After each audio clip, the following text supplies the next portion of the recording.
The High Council of the Galactic Concord had existed for 12 million years. They had seen civilizations rise and fall. They had witnessed the birth and death of stars. They had mastered the fundamental forces of the universe and bent reality to their will.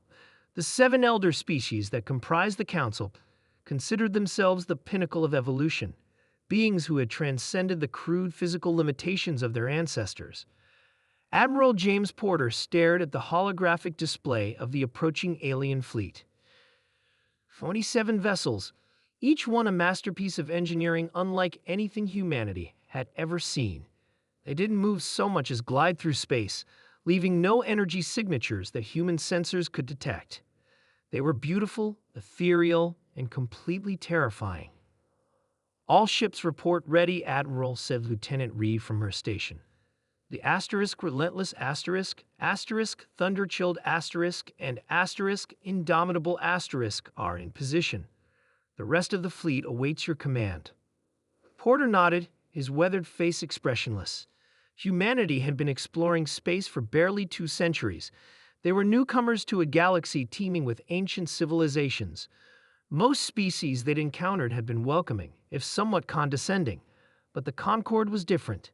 They viewed humans as dangerous, unpredictable, and fundamentally flawed. "Open a channel," Porter ordered. The being that appeared on the view screen resembled a column of swirling light contained within a translucent shell. Its voice, when it spoke, seemed to come from everywhere at once. "This is Elder Luminex of the Galactic Concord. You have violated sovereign territory. Your species has been deemed too volatile for integration.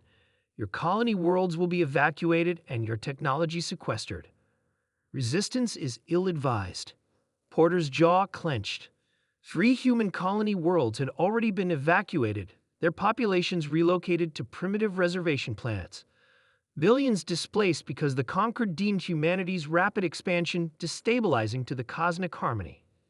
"This is Admiral Porter of the Earth Alliance. We reject your authority to dictate where humans may live or how we may develop. We demand the immediate return of our people in recognition of our sovereign rights." The luminous being pulsed with what might have been amusement. "Your species exists because we permit. Your understanding of the universe is that of infants. We have guided galactic evolution for millions of years. Your demands are meaningless." Porter exchanged a glance with Captain Garcia, his second in command. "Show them," Porter said quietly. Garcia nodded and activated the tactical system. The Earth battleships had been hidden in the shadow of a gas giant, powered down to minimal levels. Now they surged to life.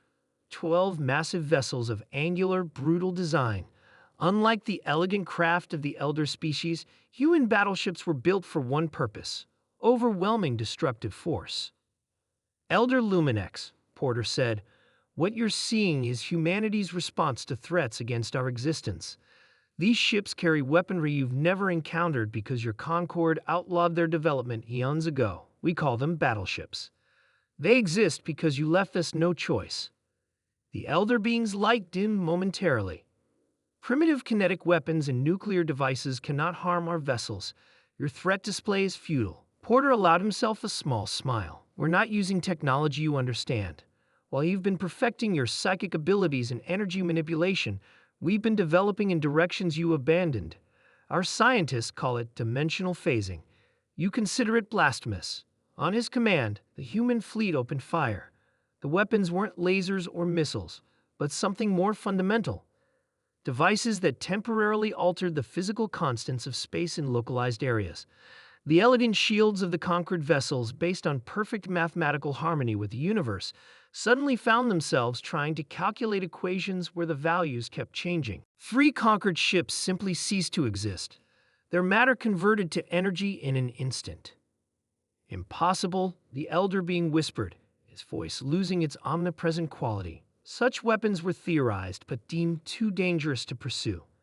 The fabric of reality itself would unravel. "Maybe," Porter acknowledged, "but we calculated the risks and determined that extinction was worse. We're not asking for galactic dominance. We're asking to be left alone to find our own path." The remaining conquered vessels began to retreat, their perfect formation breaking apart. "The Council will not permit this," Luminex warned. You do not comprehend what forces you're tampering with. Then help us comprehend, Porter countered. Treat us as equals, not as children to be controlled or pets to be corralled. Share your knowledge instead of hoarding it. The galaxy is big enough for old ways and new ideas. For several long moments, the elder being was silent, its luminous form pulsing in what might have been deep thought. Perhaps it finally conceded. The council has grown, complacent in its wisdom. It has been 50,000 years since we encountered a species willing to defy us. There may be merit in your perspective. It was a small concession, but Porter recognized it for what it was. Perhaps the first time in eons that the Concord had acknowledged it might not know everything. We'll meet you at neutral coordinates to discuss terms, Porter offered. And Elder Luminax, we'll leave the battleships at home if you leave your psychic weapons behind. The luminous being flickered in what might have been the equivalent of a laugh. Humanity, it said, almost wonderingly. So young, yet so bold. Perhaps there is something to learn from you after all. As the communication ended, Porter looked out at the vast starfield. The battleships, humanity's terrible insurance policy against extinction, powered down their weapons systems. They remained vigilant, metal leviathans guarding their creators. Humanity had earned its place among the stars, not through age or wisdom, but through the sheer, stubborn refusal to be erased from the cosmos. The elder species had met the metal horrors Earth named battleships, and for the first time in millions of years, they had blinked first.